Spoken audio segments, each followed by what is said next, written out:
Po sa Galilee ay ang Panginoon po ay nandoon po, ang sabi po ng verse 2, ang mga disipulo at ang Panginoon Kristo ay naimbitahan sa isang kasal. No po? At yun po yung nangyari. At ang sabi ng kanyang ina, ng kanyang nanay, sabi niya, wala nang wine o wala nang alak. Ano po? Wala nang alak. Sabi ng Panginoong Kristo, ang oras ko ay hindi pa ngayon. Yan po yun. At kung iintindihin po natin yung himala po na ito na water into wine, ano po, ay kung makikita po natin ay napapapahiya yung mga kinasal dahil hindi nila pinaghandaan yung kasal nila dahil naubusan sila ng alak.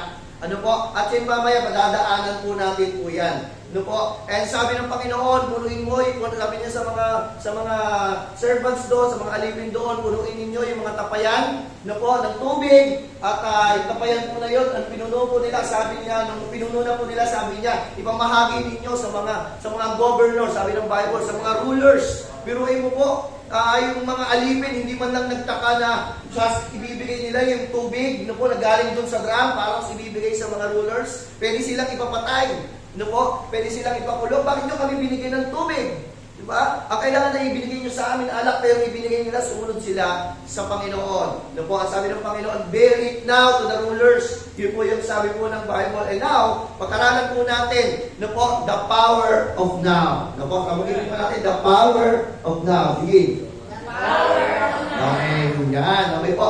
Okay, bago tayo magsimula, pakiapiran mo ng 3 beses yung katabi mo.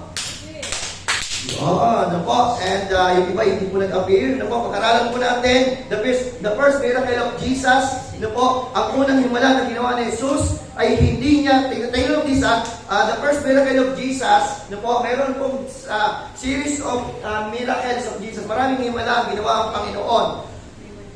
Pero hindi pa kayo magtataka. Kung tinitignan ko po ito, nung ako po nasa Bible school, ano po, lalo-lalo na yung New Testament survey po na natawag na subject. Ano po?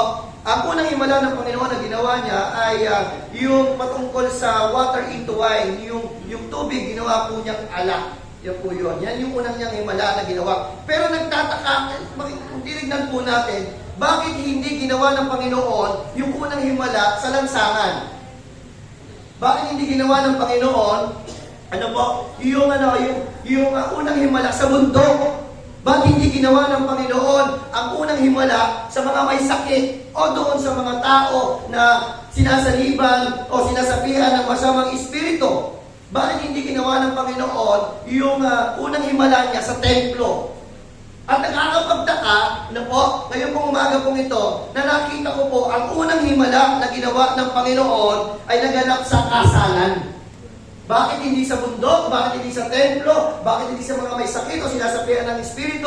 Bakit hindi sa lansangan o sa plaza? No po? Bakit hindi doon? Tanong niyo po, bakit? Bakit? Kasi nang Lord ang tao, hindi siya gumawa ng gobyerno, hindi siya gumawa ng isang institusyon, hindi siya gumawa ng isang organisasyon. Ang unang ginawa ng Panginoon ng tao, ang ginawa niya, pamilya. Amen. Andiyan ba kayo? No po? Kaya ang unang himala na ginawa niya ay sa isang programa na po nabubuo ng pamilya. Diyan ba po ba? No po? Bubuo ng pamilya. Ano po ang gustong iparating ng Panginoon ngayong po umaga pong ito? Gustong-gusto ni Lord na po, na itong unang himala na ito, pinabanggit niya po sa atin na gusto niya pag-aralan. Gustong-gusto ni Lord na maayos ang bawat pamilya natin. Sino po ang magulo ang pamilya? Taas ang kamay. Ako lang? Walang problema yung pamilya niyo. Ulitin ko po. Sino yung magulo ang pamilya nila? Wala pa rin? Ulitin natin. Ano po? Hanggat hindi kayo nagtataas ang mga kamay. Ano po? Sino ang magulo ang pamilya nila? Yun, ano po? Ano po, yan po yung gusto ng Panginoon. Marami po, makikita po natin, ano po, almost malaking porsyento ng mga pamilya po ngayon magulo. Ano po? Sira, wasak, ano po, hindi nagkakaintindihan, mga ayaw magpatawad. Yan po yung nangyari. Kaya kung merong gustong ayusin ng Panginoon, dito sa himala po na to, na gusto niya ipakita sa atin, bago niya ayusin ang ating bansa, gusto niya ayusin po muna ang pamilya mo. Ano po? Dahil kung gusto natin maayos ang ating bansa, dapat maayos po muna ang pamilya. Yan po yun. Maraming kabataan po na makikita po natin na ligaw po sila. No po? Ligaw, kung ano-anong ginagawa, kung ano-ano yung sinusubukan. No po? At lagi pa sila naghahanap ng magmamahal po sa kanila, na magbibigay po sa kanila ng atensyon. No po? At naghahanap sila ng relasyon. Bakit? Kasi naghahanap sila ng kulang sa kanila. No po? Kaya nga naman ang nangyayari po, hinahanap nila yung bagay na dapat na nasa loob ng bahay, hinahanap nila sa kanilang pamilya, ngayon hinahanap nila sa labas. Yan po yun. Kaya ano nangyayari? Nagkakaroon po ng sirang pamilya. Yan po yun. Sa totoo lang, no po, marami pong mga tao o marami pong mga kabataan po ngayon nalulugaw. Sabihin niyo po nalulugaw. Ulitin niyo po, mahina yung mga kabataan ngayon. Nalulugaw. Ano po? May mga kakilala po ba kayo na isang kabataan, ang husay-husay, ang tali-talino, pero pag umibig, nalulugaw? Ano po? Nalulugaw? Nung elementary, valedictorian, nung high school, valedictorian, pagdating ng college, sasalian? Di ba? Bakit? Kasi nalulugaw, ang tali-talino, laging may award, laging may certificate, no po? Pero pagdating sa kanilang, sa pag-ibig, pagdating sa relasyon, nalulugaw. Alam mo, wala pong masama pong umibig. Wala pong masama magka-crush. No po? Pero dapat hindi emosyon ang ginagamit, kundi isip. Ano po? Kaya naghahanap sila ng tamang tao. No po? Naghahanap sila ng tamang tao. Kaya sa dami ng naging karelasyon niya, walang naging tama. Andiyan ba po ba? Walang naging tama. Tapos sasabihin niya, sawi ako sa pag-ibig, pangit ba ako? Ibinigay ko naman lahat, nagkulang ba ako? Take of this. Andiyan ba po ba kayo? Amen. Ano po? Naghahanap tayo ng tamang tao, pero ang problema, walang naging tama. Bakit? Take of this. Basahin mo natin. Ready? Read. Ikaw muna ang maging tamang tao bago ka makakita ng tamang tao. Ano po? Tayo muna maging tamang tao bago tayo makakita ng tamang tao. Hanap ka ng tamang tao, di ba? Ang problema po dito, mali kang tao, tapos naghahanap ka ng tamang tao. Ano po? May tama ka lang, pero hindi ka tama. O, tingin sa katabi. Parang ikaw yung topic na yun. Ano po? Kaya nga sabi ni Pastor Roland Urquiza, nung kami po ay nasa youth conference, sabi niya, yung author po ng Love Struck, ano po, na libro, and siya po ang founder po ng Love Struck movement. Ano po, sabi po niya, kung papakasalan ko ba ang sarili ko, papakasalan ko ba? Diyan po ba? O, ito muna kasi mag-isip mo muna kasi po tayo. Kung papakasalan ko ba yung sarili ko, papakasalan ko ba? Ibig sabihin, pag ikaw mismo, sarili mo, hindi mo kayang pakasalan, di ba? Ibig sabihin, hindi ka po tamang tao, maling tao. Papakitabi ka ba tabi? Huwag ka muna maghanap ng tamang tao kasi maling tao ka pa. Ano ba? John chapter 2, verse 1 to 11, sabi po ng Bible. Sabi niya rito, and the third day there was a marriage in Cana of the Galilee. Galilee na naman. Ano po? Ang Panginoon, nasa lubong niya, yung papunta siya sa Galilee. Ano po? Nasa lubong po niya yung 10 ketong. Ito na naman. Nasa Galilee na naman po siya. And the mother of Jesus was there. Wow! Ano po? Andun yung nanay ni Jesus. And verse 2, and both Jesus was called and his disciples to marriage. Ano po? Si Jesus at ang kanyang mga disciples, ano po? Ang sarap maging disciple na iimbitahan, bit-bit, ano po? Kasama sila. Ano po? Doon sa kasalan, may kainan. Ano po? Mamaya sabi ko po sa inyo, napakasarap siguro sumama at pumunta sa isang kasalan. Ano po? Verse 3, sabi rito, and when they wanted wine, sabi rito, the mother of Jesus said unto him, they have no wine. Ito na. Ano po? Yung mother ni Jesus, si Mary, nandun sa kasalan, na-imbitahan ng mga disipulo at yung kanya si Jesus. Ano po? Napansin ni Mary na wala nang alak. O, tingnan natin po wala nang alak. Sabi niya rito, say unto him, sabi niya kay Jesus, they have no wine. Ito na naman po tayo. Ano po? Sa Tagalog po, alak. Ano po? Alak. Sa English po, wine. Ano po? Yung wine po, ano po? Pag sinabi pong wine, hindi po alcohol. Ano po? Hindi po siya alcohol. Sa mga pilosopong tao na gustong maitama yung kanilang mga maling ginagawa, ang sasabihin nila, si Jesus nga uminom ng alak. Ano po? Kaya inom pa more. Ano po, kakainom natin yan. Ano po, kaya ang motto nila, susuka pero hindi susuko, tatake hanggat may atay. Bakit? Kasi yun yung ano nila, yung kayong pilosopuhan nila, kakainom po nila. Ano po? Yung wine po noon, ito po ay fruit juice. Ano po? Ito po yung mga, tawag dito, yung purong squish, ano po? Na mga tawag dito, na prutas. Hindi po ito yung alcohol. Ano po? Naranasan ko po, nung ako po ay nandun, nagtatrabaho po ako sa wall climbing, sa Power Up, ano po, at meron po isang event, ang sponsor po doon ay Grapes Cafe. Yun po yun, yung mga kulay green na grapes. Ano po? Talaga yung grapes po na yun, nag-ano po kami, tawag dito, nagtayo po kami ng isang sa World Trade Center ng wall climbing. Ano po, siguro mga 40 feet na wall climbing, po yung trabaho po dati. Then, nag-assist po kami doon, nag-duty po ako doon, nag-assist po ako sa mga gusto umakyat. No po, and yung sponsor po doon ay mga grapes cafe, mga kulit, mga imported na grapes na galing po sa ibang bansa.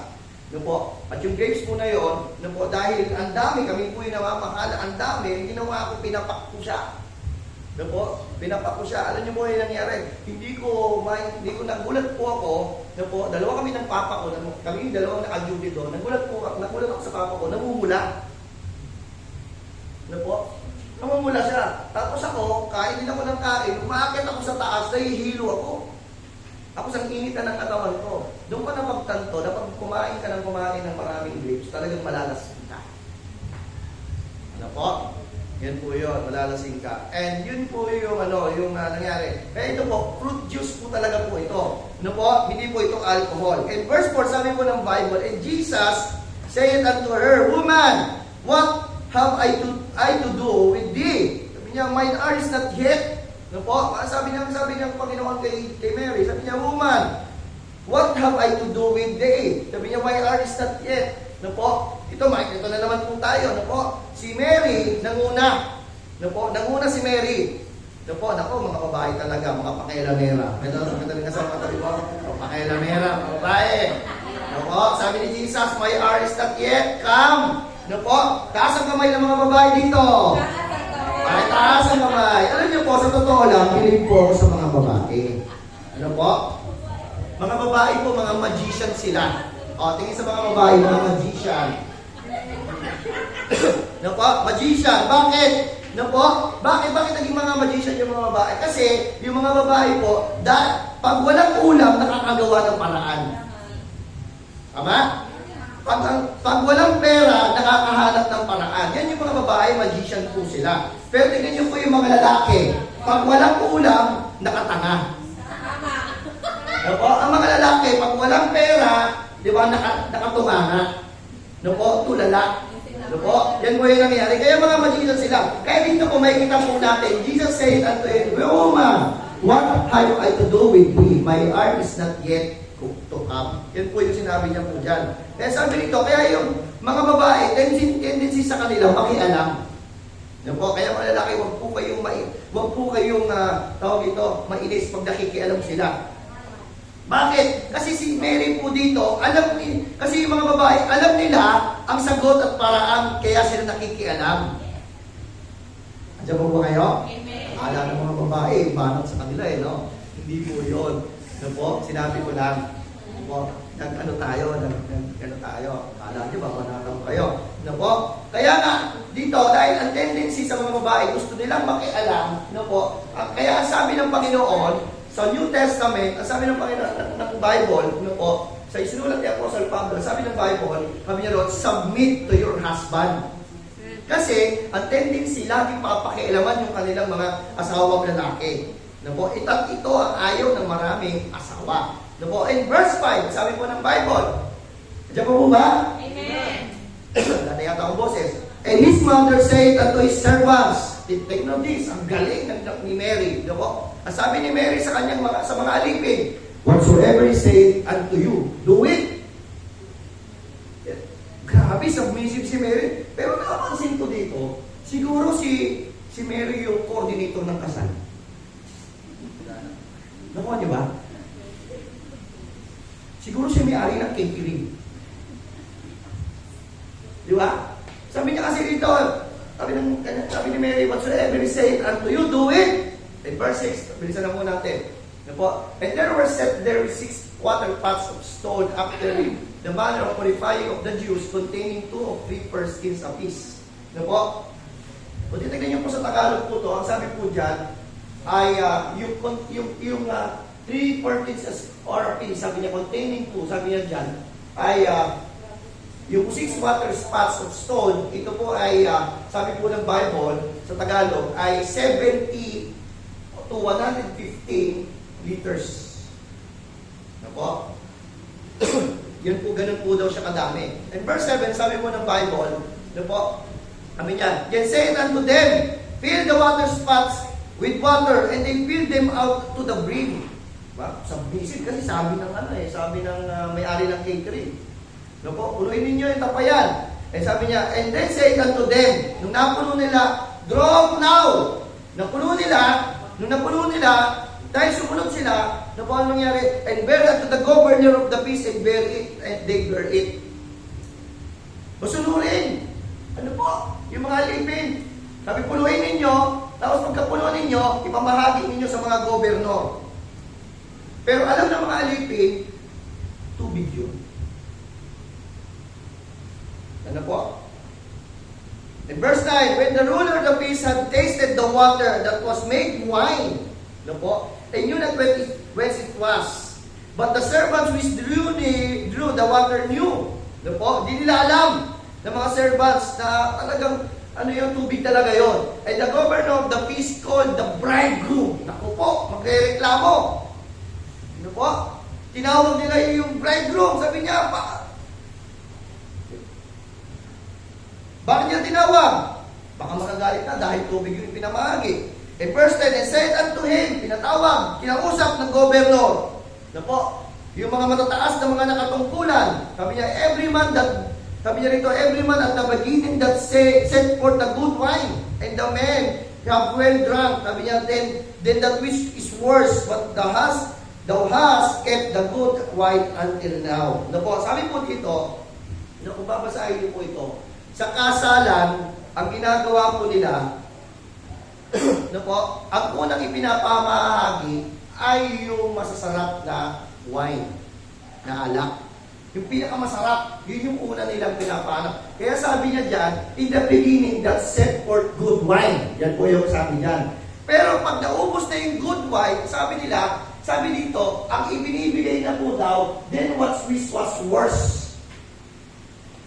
Pag naubos na yung unang ipinapaubos, yung good wine, pag naubos na yung good wine, ang ipinamimigay alin? Yung mumurahin. Ano po? Yung mumurahin. Yan na po yun. Siguro ang pinamahagi dito, yung mga talagang mamahalin. Ano po? At sabi niya po dyan, kaya pinatawag yan. Ano po? Pinatawag po sila. But sabi niya dito, ano po? In verse 10, sabi niya, but thou kept the good wine. But sabi niya, kung makikita po natin to, parang ganito po yan. Nung umpisa, ang nakagawa yan, pinapamahagi yung masarap na wine, yung mamahaling wine, sabi niya rito, at pagkatapos na naubos yung mga wine na mamamahalin, ang ibinibigay yung mga cheaper wine. Pero sabi niya rito, but thou hast kept the good wine until now. Ganito po yan, parang ganito po yan. May kilala po ba kayo na tao na gustong malapit po sa inyo nung una mabait? Diba? Tapos nung naging kayo na, siraulo na. Parang ganito na lang, parang makalilip. May kilala po ba kayo yung tao mangungutang? Diba? Ang bait pa. Diba? Tapos kahit magkwento, diba yung manghihirap siya, kahit magkwentuhan kayo na 3 oras, okay lang.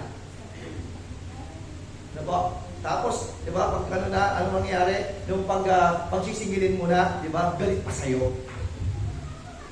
Yung ayaw ka nang kausapin, pero nung nangihiram siya, kahit 3 oras, 4 oras, kayo magkwentuhan, mapahiram mo lang.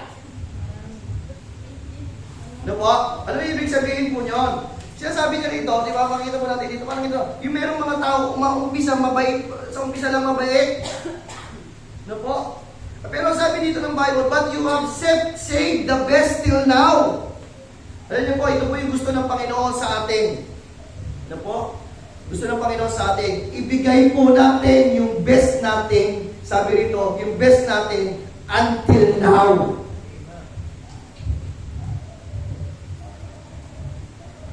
Napapatanong po ako noon, bakit kaya water into the wine ang unang himala? No po, pwede naman po feeding of the 5,000, pwede naman si Kristo lumakad muna sa tubig, pwede naman nagpalayas muna siya ng masamang espiritu. Napansin ko, ang unang gustong bigyan ng Panginoon dito, hindi yung iba, kundi yung pamilya. Pamilya mo. Po, pamilya po natin. May mga tao, magaling lang yung mga lalaki, magaling lang manligaw, pero pag sila sila una. Pag babalikan naman natin, meron din naman mga ganun babae. Ano po? Okay, dadaanan po natin po yan. Ano po? In verse 11, sabi po ng Bible, at the beginning of the miracles did Jesus at Cana of Galilee, and manifested for His glory. Ito yung nakakalungkot. This is the most tawag dito na nakakalungkot na test na sentence po dito. His disciples believed on Him. Pwede palang disciples ka pero hindi ka nananampalataya. Diyan mo ba kayo? Bakit ako yung ko ba yan? Ano po? And background, tignan po natin. Tignan muna natin po yung background. Ano po? Dito makikita po natin yung kasalan po, nung unang in the Bible times, kasalan po dyan, hindi po katulad ng kasalan po natin ngayon. Kasalan po that time, dito po sa Cana, ang tumatagal po ang kasalan ng 7 araw. Ano po? 7 araw ang kasalan. 7 araw ang reception. Ganun po yun. Kaya sabi po rito, makikita po ito, kaya walang umpay po yung alak, yung walang umpay po yung wine. At kinakabahan po itong si Mary, dahil isang araw pa lang yung kasalan, yung alak ubos na. Kaya lumapit siya ngayon kaya dahil mapapahiya. May mga malalaking tao, mga kilalang tao, mga mayaman na tao na bisita, tapos mauubusan ng wine. Ano po? Bakit? At dito makikita po natin, dahil ang simbolo ng wine, tingnan this, wine is a symbol of peace.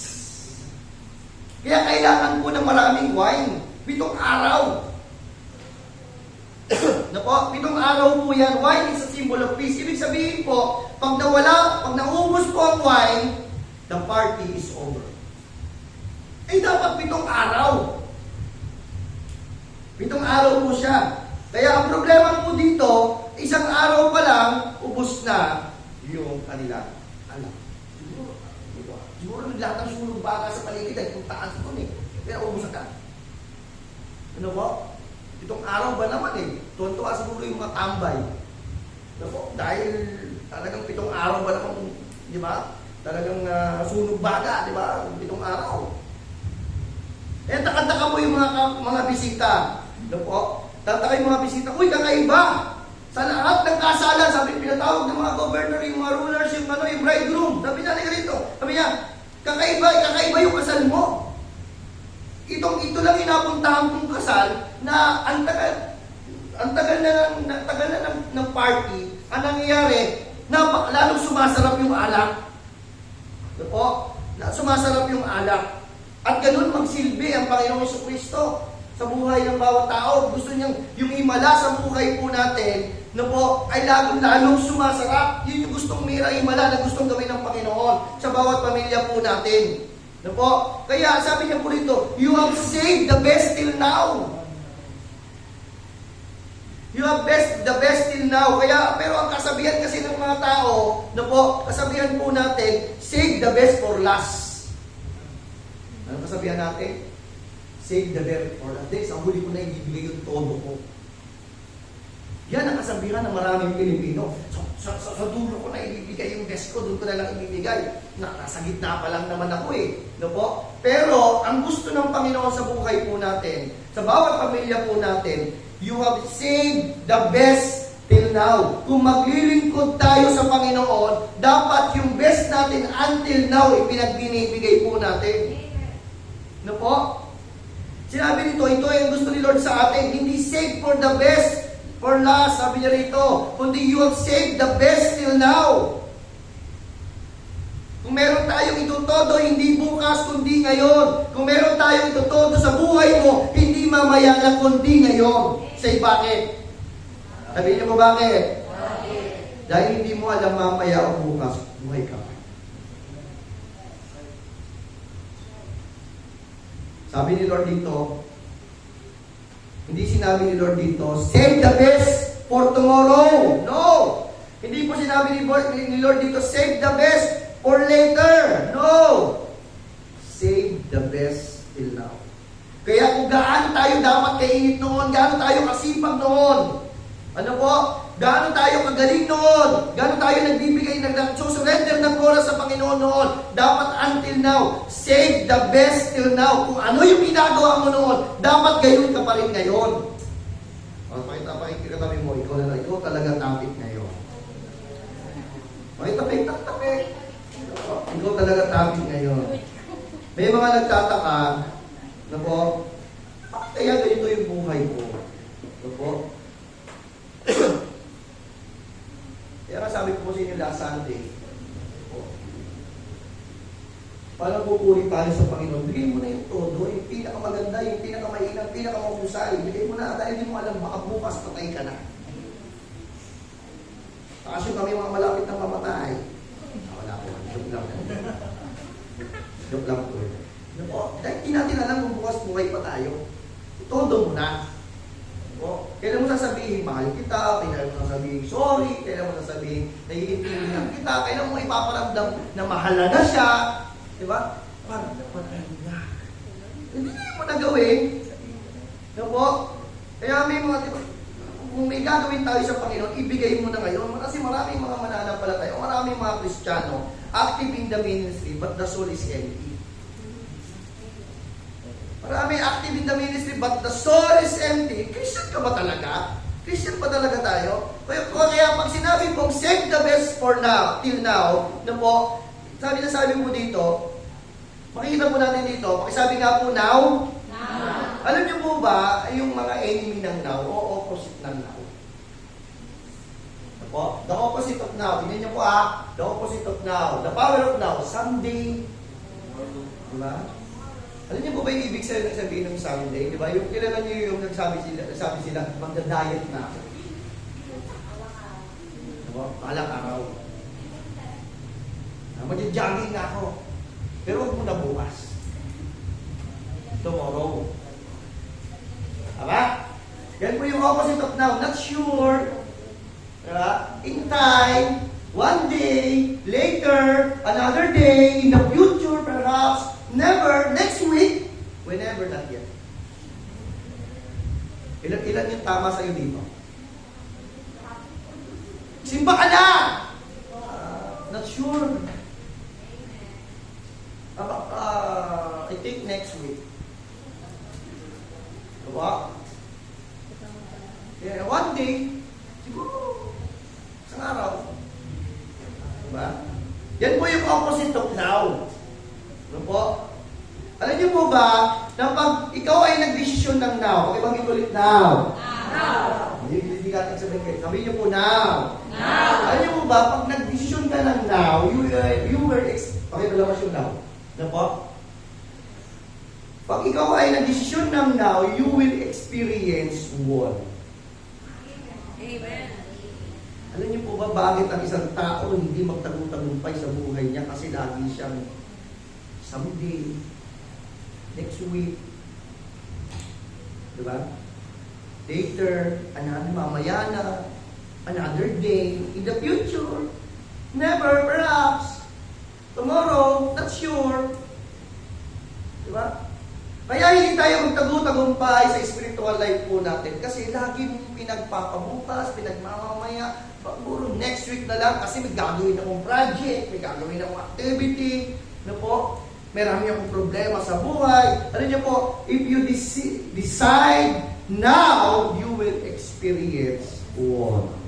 Okay? Kaya pag-aralan po natin dyan kung kayo, aralan po natin the power of now. In verse 10, ang sabi po ng Bible, And said unto him, everyone that beginning that set forth the good wine, and when have been drunk, that which is worse, but thou hast kept the good wine until now. Number one, pagkalalin po natin. Number one, the power of now. The future is now. Marami pong tao ang akala nila yung future yung matagal pa. Na po, mga 10 years from now, mga 15 years from now, yun yung future. Na po, tingnan niyo po dito, sabi nito, thou hast kept the good wine until now. Ibig sabihin, hindi po, pag 7 araw ng kasalan, inilabas yung masarap na alak. Ang future hindi po binabago sa future. Take note this. Ang future hindi binabago sa future. Ang future ay hindi binabago sa past. Ang future binabago sa present. Hindi natin mababago ang past na yun eh. Take note this. Marami kasi may mga tao kasi na nabubuhay sa past. Hindi na natin mababago ang past na yun. Pero pwedeng ipinanganak kang mahirap na po. Pwede tayo ipinanganak na mahirap. Pero yung mamatay kang mahirap, kasalanan mo na yun. Kaya ang future wala po sa past. Ang future wala din sa future. Na po, kundi nasa now. Kung gusto natin baguhin ang future natin, baguhin mo ngayon. Kaya kung gusto mo magka-disciple, hindi bukas, ngayon. Andiyan po ba? Kung gusto mong lumago, hindi next week, ngayon. Kaya kung may babaguhin tayo ngayon, na kung may babaguhin ka, now. Pakilabas ko yung big picture. Na po? Eh, yung sabi kanina, yung past, hindi mo na mababago yun. Andiyan po ba kayo? Sige, nandiyan po ba kayo? Aralan ko lang na ito sa pato. At yung future, what you can change. Nakita niyo po yung now, that's the present. Ang gitna ay yung present. No po? Yan po yun. Example, meron ba kayong ilalang taong hindi makapagtagumpay sa relationship? May mga kaibigan po tayong ganyan. Huwag na po kayo tumingin sa paligid kasi hindi po sila yan. No po? May kakilala ka ba kayo na katatapos lang ng breakup, tapos broken hearted siya, tapos may kapalit agad? Pikachat agad. Ano po? Yung parang hindi mabubuhay ng walang boyfriend. Yung hindi mabubuhay ng walang girlfriend. Yung may mga ka-text dyan na, may mga chat dyan na taga Quezon City. Ano po? Tapos lang ng heartbroken, tapos may boyfriend na naman. Hindi pa nahihil, ito na naman sa bago. Ano po? Ano po nangyari? Hanap ng tamang tao, pero siya hindi pa tamang tao. Ano po nangyari? Bakit hindi nagiging matagumpay sa kanyang relationship? No po? Dahil dala pa niya yung hurt in the past, tapos dadalhin big niya sa future relationship. Andiyan po ba? Ang problema, no po, gusto ng future na magandang relationship, ang problema, dala-dala niya yung past na hurt. Ang materialis pa rin niya, no po, yung past. Gaganti ako, babawi ako, ipapagsasilosin ko siya. Sasabihin ko sa kanya na kaya ko siyang palitan kahit 10. Akala niya maganda siya, kaya ko maraming mas maganda. Diba? Ganun ang nangyari. Kaya if you build a new relationship in the same material, you will stand up broken. Amen. Diyan mo ba? Amen. Ano po? Alam ko, tapos na po story yung asin. Hindi pa pala. Yung pilit natin binabago ang future, pero ang ginagamit natin yung past. Ano po? May ganito pa. Ano po? May ganito pa. Paano ka bibigyan ng Diyos ng tamang tao kung mananatili ka naman sa maling tao? Tama? Diba? Ano tayo ng anak eh? Diba? Tamang tao ka na. Ang problema, nananatili ka naman sa tamang maling tao. Kaya sabi nga dun sabi ni Pastor Morona Marisa, anong gusto mo? Prayer concern o prayer request? Parang ganito po yan. Alam mo hindi Kristiyano, pinaglalaban mo pa. Alam mo may bisyo, pinagpipilitan mo pa. Alam mo walang pangarap, ginugusto mo pa. Diba? Ang iba, ganito yun. Pakailabasan na yung pisunod. Ang iba, ganito. Sa sobrang tapang, pati mali, pinaglalaban. Andiyan pa po ba kayo? Andiyan pa po ba? Yes. Okay, yung mga naiinita dyan, okay pa po ba kayo? Andiyan ang kaluwa natin, ang Panginoon. Ano po? Sobrang tapang, pati mali, pinaglalaban, pati magulang, handang sumagi. Opo. Now, mahirap bang sumunod? Oo naman.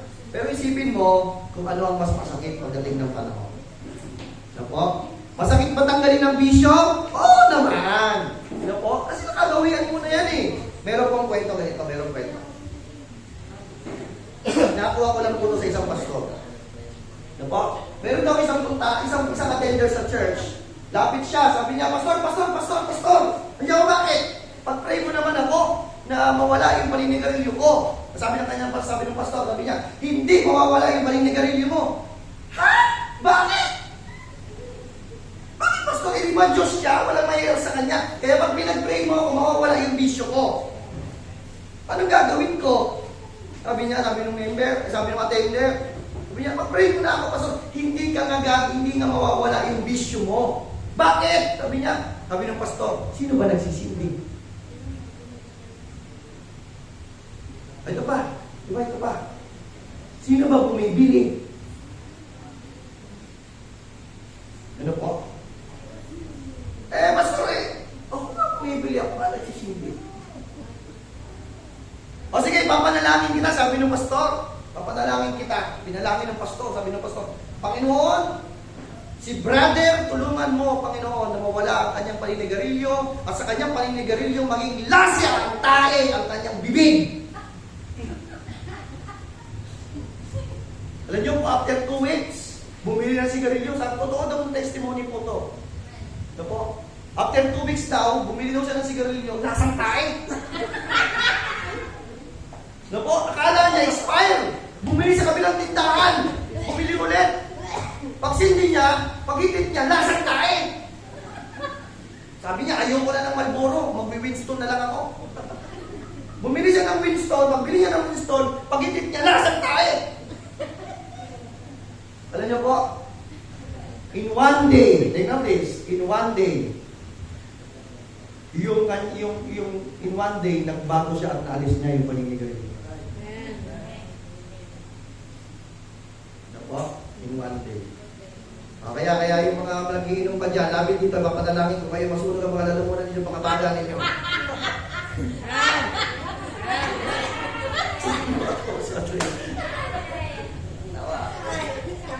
Ano po? Kaya, ano ibig sabihin nito? Ano ba, sabi ng pastor, ano ibig sabihin nito? Kaya hindi tayo makawala sa past, kaya hindi tayo makawala sa past, masarap pa kasi sa'yo. Parang ganito po yan. Ano po? Meron pong 3 bagay na ayaw ko na pagkain o yung pong ihahain sa akin. 3 bagay lang. Ano po? At pag yan po ay inihahain niyo sa akin, sasakalin ko po kayo. Opo, una, ano po, huwag niyo po akong kainan ng labong. Ayaw ko po. Ano po? Kasi pag kinain ko yung labong, parang kumakas ka sa lalamunan ko, sa dila ko, nasusuka ako. Ano po? Yan po yun. Pangalawa, buro. Ayaw ko po ng buro. Alam mo, ayaw ko ng buro. Yung iba sarap na sarap ng buro. Di ba? Yung, hindi ko. Kumakain ko, naisip ko, kumakain din ng panis. Ano po? And the same, katulad ng buro, ayaw ko din ng kimchi. Ano po? Ayaw ko niyan. Ano mo ibig sabihin po doon? Ano po? Ibig sabihin nun, kahit operan po ninyo ako ng pera, hindi ko yung kakainin. Kasi ayaw ko niyan. And ganun din po sa buhay po natin. Sa tukso at sa bisyo, ano po, pag ayaw mo na, hindi mo na gagawin. Amen. No, sabi sa katabi mo, ikaw at natin talaga. No, sa totoo lang, gusto ni Lord na baguhin tayo at gusto ko rin naman tulungan tayo magbago. Kaso, wala po tayong magagawa. Wala po akong magagawa at ang Panginoon kung gusto mo ba. Kaya bahala ka sa buhay mo. No, may 5 bagay, may 5 tao na hindi mo pwedeng tulungan. Na hindi mo kayang tulungan. Sino-sino yan? Number one, people who don't think they need it. Yan yung mga tao hindi mo pwedeng tulungan. Ito yung mga tao na ito yung mga tao na hindi nila kailangan magbago. Kasi tama sila eh. Ano po? Hindi nila kailangan magbago. People who don't think they need it. Pero kung pilitin ko ayaw magbago, sige, bahala ka sa buhay mo. Pangalawa, bibilisan na po natin, ano po, yung pangalawa, na hindi natin kaya tulungan magbago. People who know they need it, but they don't want it. Ano po? Yung pangalawang tao na kailangan ng tulong, yung hindi natin matutulungan, yung alam niya kailangan niya ng tulong, pero ayaw naman niya. Ano po?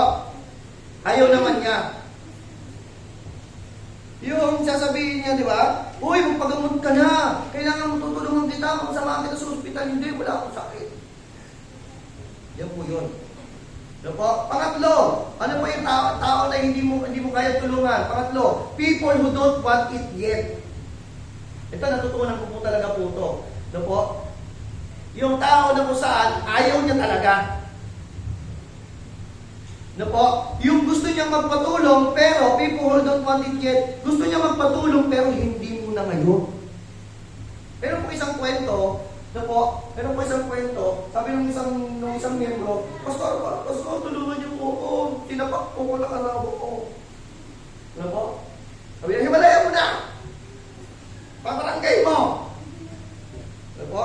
Sabi niya, kawawa naman, Pastor. Ano ba? Himalayan mo na! Palayasin mo na! Mahal ko pa kasi, Pastor. Tsaka na, pag dalawa na yung black eye ko. Diba? Yan po yan, yung mga people who don't want it yet. Hindi mo na ngayon, Pastor, tsaka na lang. Ano po? Tsaka na lang. Diba? Yung, diba? Ito po yung ano. Diba? Kaya ito, may mga nabasa po ako. Diba? Sa mga young people, reminder to, especially sa mga girls. Kung ngayon pala, mag-boyfriend pa lang kayo, sinasaktan ka na, mag-isip ka. Alam niyo bakit? Dahil after marriage, lalo kanyang sasaktan. Bakit? Nabasa ko lang po ito. Because marriage, because marriage, nagmumultiply ng times 10. Ito pa, ano mo ibig sabihin ng pastor? Kung ikaw ay sinasaktan niya ngayon, pag nag-asawa na kayo, lahat 10 beses ka pa niyang sasaktan. Ano po ba? May kasausap ba ako? Amen. Ano po? Ano ibig sabihin? Nagmumultiply ng times 10. Kung siya ay tamad ngayon, di ba? Kung siya ay tamad ngayon, hindi lang sa mga babae, pati sa mga lalaki. Kung siya ay tamad ngayon, pag kayo ay magkasama na sa buhay, 10 times siyang tamad. Pag magkasal na kayo. Andiyan mo ba? Amen. Ano po? Yun po yung sabi ko po kanina, mag-isip-isip. Ano po? Ano gusto mo? Prayer request o prayer concern? Kaya sabi ko, di ba? Alam mo hindi Kristiyano, alam mo may bisyo, alam mo hindi walang pangarap sa buhay, 10 times yan pagdating ng panahon. Yan po. Number 4, binibisa na po natin. Number 4, sino yung mga tao hindi mo kayo tulungan? People who don't want it for you. Ano sabihin niya? Ito yung mga tao na kailangan ng tulong pero huwag sa'yo. Okay, kailangan ko ng tulong pero huwag ikaw. Yan po yun. Panglima, yung mga tao na hindi mga tao na hindi mo kailangan, hindi natin matutulungan. Panglima, people who are not willing to do it and take the risk. Ano po yun? Ito yung mga tao na ayaw talaga. Ano po? Hindi na talaga sila willing na gawin. Ano po? Yung tulong na ibibigay niya sa akin. Kaya, ang future, hindi mo talaga mababago. Kaya nga po ako natuto na talaga. Po, pipilitin mo, talagang i-reach out mo pa, halos diba, talagang, ayaw nga eh. Sige, pakawalan mo na. Kasi hindi mo naman talaga matutulungan eh. Kasi gusto mo, ano bang gusto ng mga pastor, ano bang gusto ng mga magulang, yung kanilang mga anak ay maayos ang buhay, lumago spiritual, maganda na magkaroon ng magandang ng future, pero ayaw naman nila, hindi mo sila magtutulungan. Ano po? And makikita po natin yan sa story ni Jesus na sila ay nandoon sa cross.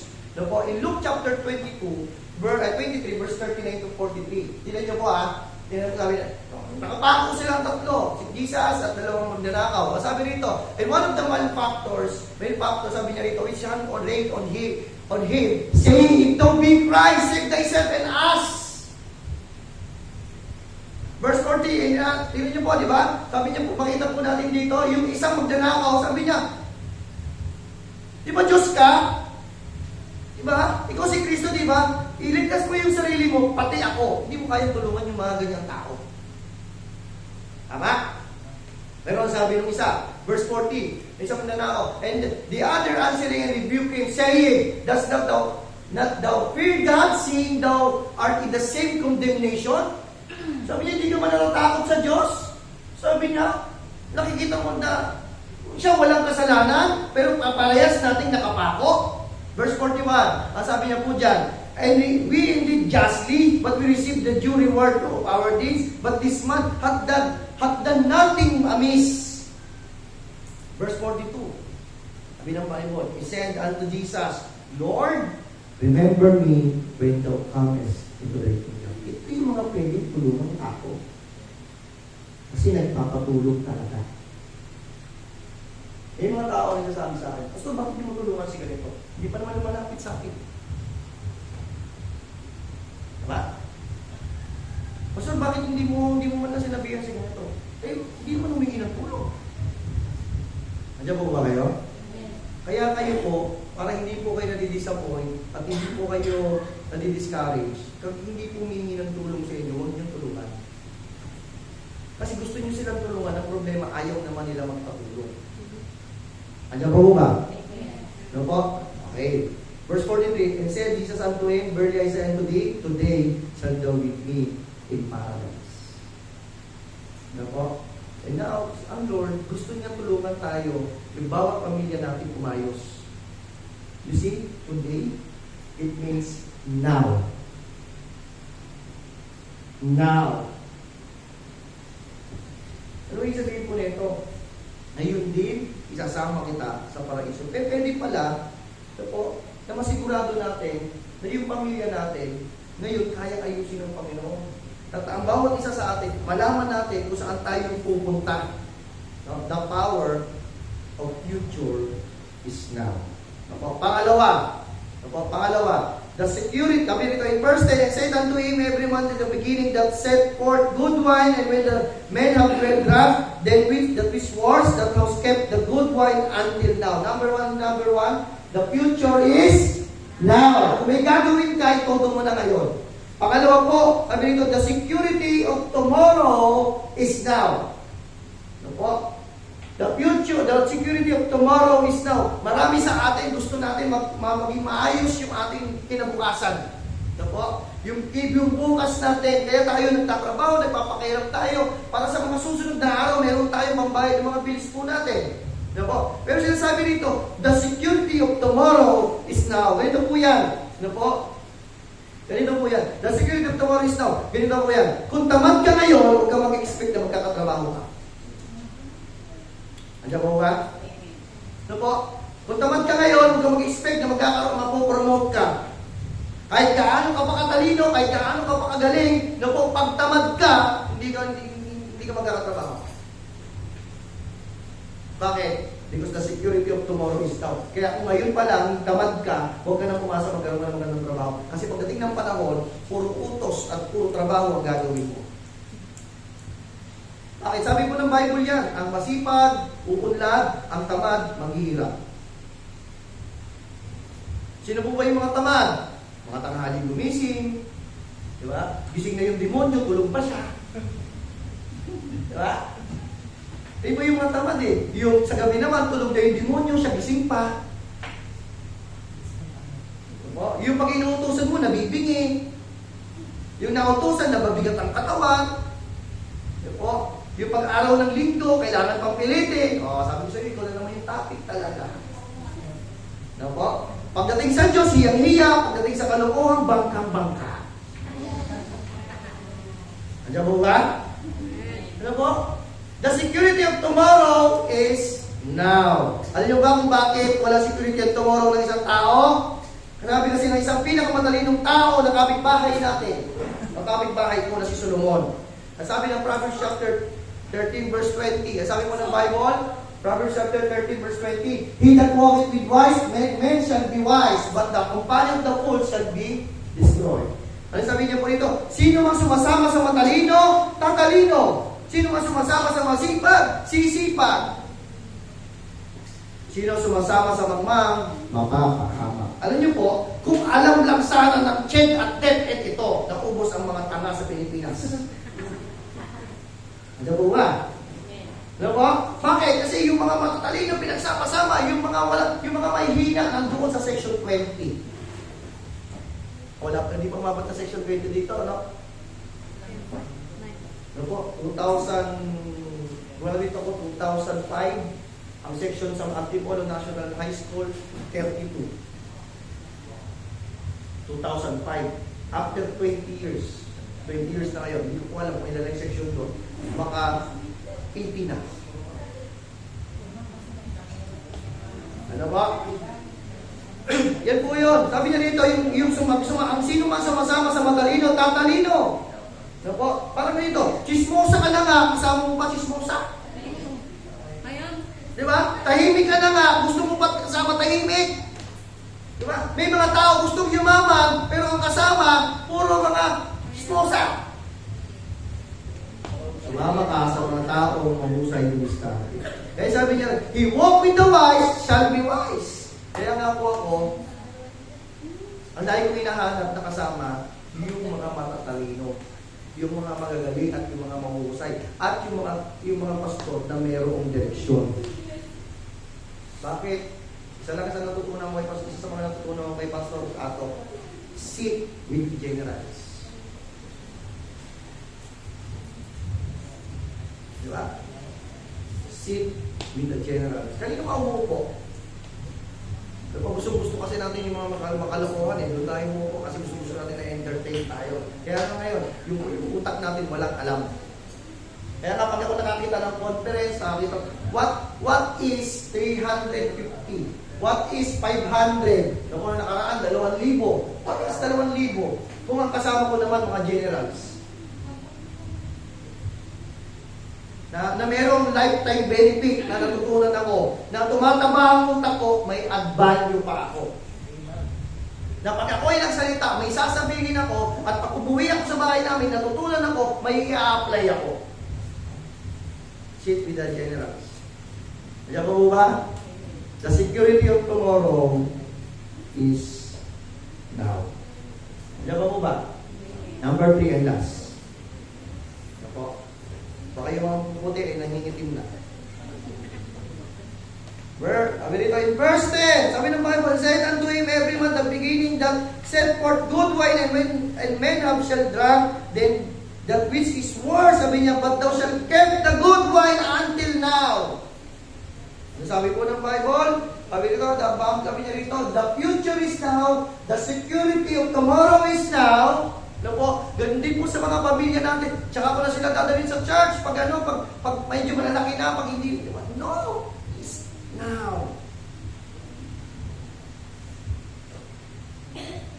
Number 3 and last. The beginning is now. Amen. Kung meron kang sisimulan, hindi bukas. Ngayon. Dami kasi natin excuse eh. Someday, next week, one day, perhaps. Diba? Sabi ng Isaiah chapter 43 verse 19. Behold, I will do a new thing. Now it shall be spring forth, shall ye not know it. I will even make a way in the wilderness and the rivers in the desert. Ang sabi niya, dito, bilang Panginoon, meron akong bagong gagawin sa'yo. Now it shall spring forth, shall know it. Lalabas ako, gagawin ako nang hindi na pa nakikita at nalalaman ng iba. And I will even make a way in the wilderness and the rivers and the desert. Gagawa ako ng paraan. Waymaker. Ako. Paano kung gumawa ng solusyon sa isang imposible Marahil, di ba makikita po natin sa mga binasa po nating talata, water into wine. Imposible na yung tubig maging alak. At pwedeng mapapahiya yung bagong kasal na pwede nilang dalihin habang buhay nila dahil nauubusan ng alak. Dahil hindi nila pinaghandaan. Tapos tumawag pa sila, nagbilang pa sila ng mga taong malalak, mga taong kilala, mayayaman. Yun po, kung meron po kayong gagawin ngayon na,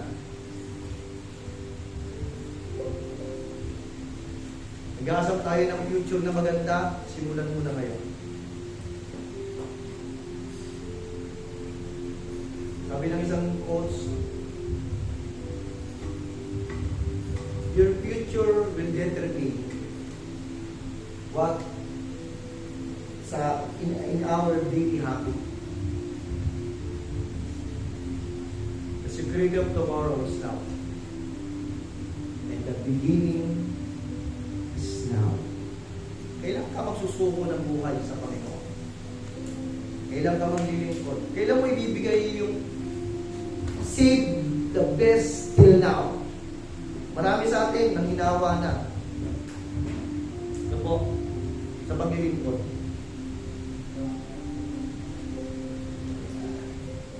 Nawala na sa paglilingkod. Umalis na sa paglilingkod. Isimba na lang. Dati ang init, dati, diba, laging nasa likod ni pastor.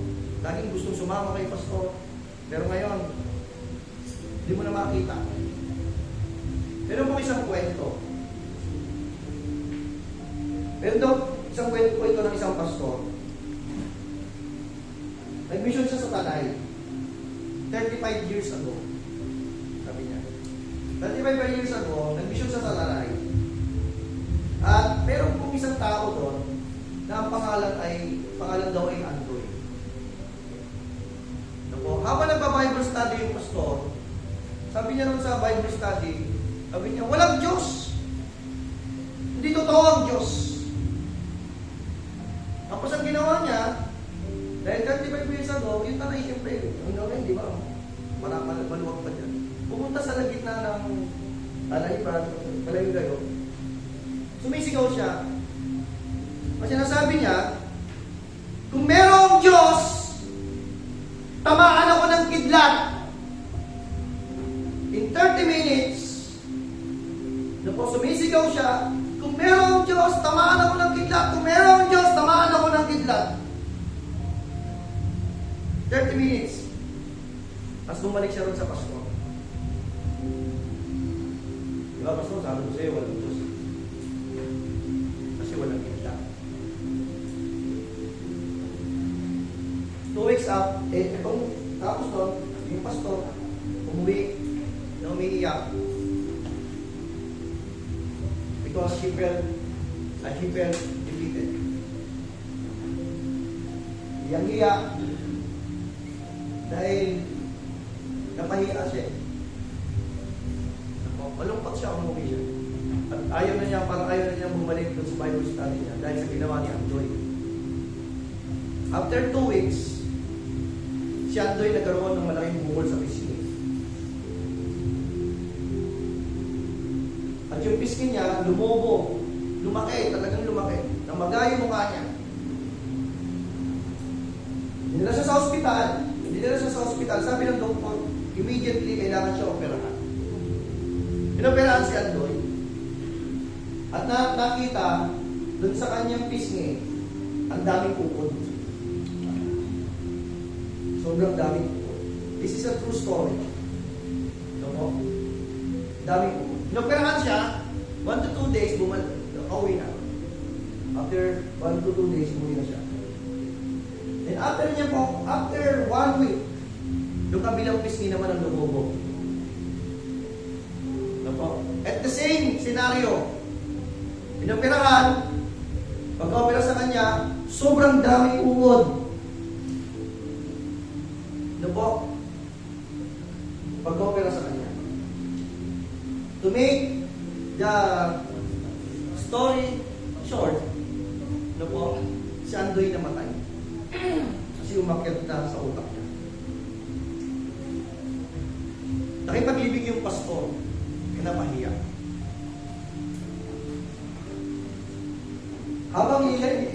Si Andoy, habang ilulubog sa lupa, binababa sa kanyang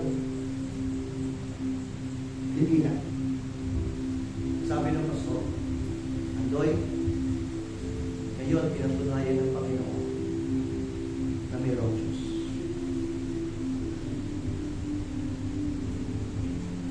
Ganyan po, sa totoo lang, siguro ang iba po sa inyo, nandito po ngayon. Pero hindi niya binibigay yung now niya. Bakit? Yung now mo, yung ngayon mo.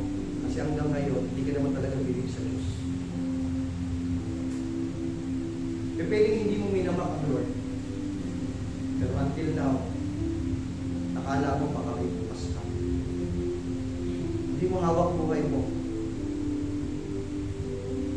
Kaya until now, hindi ka bilib sa Panginoon. Kaya kung meron kang gagawing desisyon ngayong umagang ito,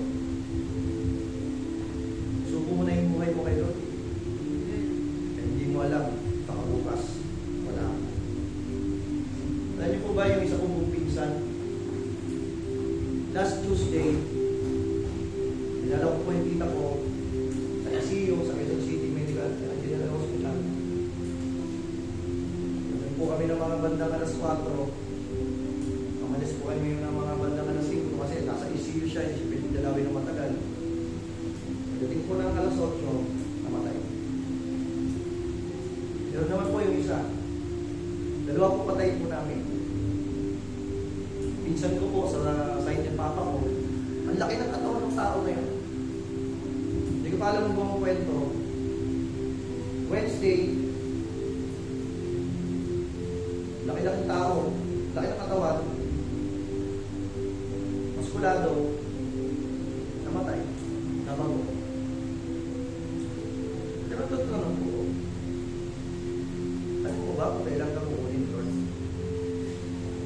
Kaya kung meron kang dapat itodo-todo na ngayon, save the best till now. Ibigay mo yung todo mo ngayon na.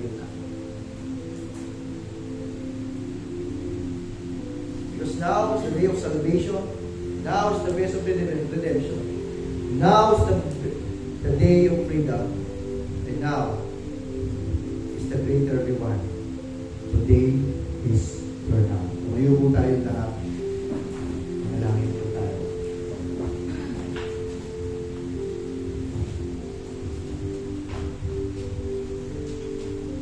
Siguro sabi mo, bata pa ako.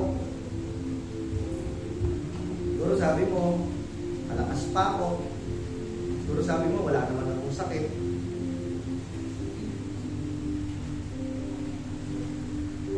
If you are a Christian, you believe that our life is short. Hindi mo kailangan kung kailan tayo kunin ng Panginoon.